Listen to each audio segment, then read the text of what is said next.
Ants Rummel, Avinurme Priitahtike Pritsimeeste eestvedaja, ühtlasi ka Avinurme puhkpilliorkestri pillimees. Kui palju nüüd kohalikke pritsimehi mängib puhkpilliorkestris?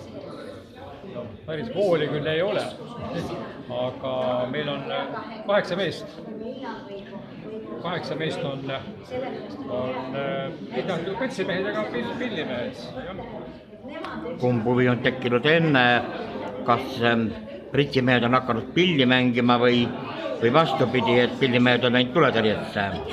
Ikkagi seekord niimoodi, et pillimehed on läinud päästesse kuidagi niimoodi nimetame. Sajad tagasi oli vastupidi, et need pritsimehed tegid kultuurikollektiivid, puhkpillid, aga nüüd on niimoodi, et kollektiiv oli ja lihtsalt Priitahtlikus pool tuli meile ju pool sundkorraga peale, kuna niimoodi lahendati riiklikult piirkondades, maapiirkondades päästealane tuletõrje. Ja, palju nüüd seda päästealast tööd on ja kuidas üldse siin lood on turvalisusega?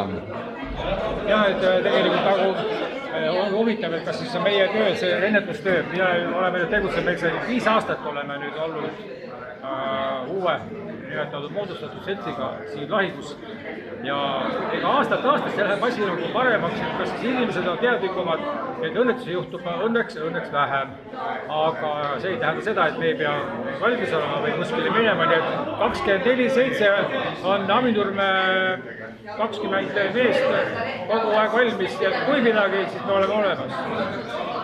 Ja muljed tänasest kontsertist, kus te laulsite, kus te mängisite pilli ka koos Tallinna tuletõrje puhkpilliorkestriga? See on hea, see on isegi väga hea. Ainuke vahe nüüd selles, et Tallinna mehed ei pea valves olema, ei pea käima eri väljakutsetel, aga me peame ka seda tööd tegema. Aga ega me ei uhkusta, sest maal on inimesi vähem ja tegijad teevad kõik asju, nii ta on jätkuvalt. Muidugi head sõbrad, see lugu, mis oli see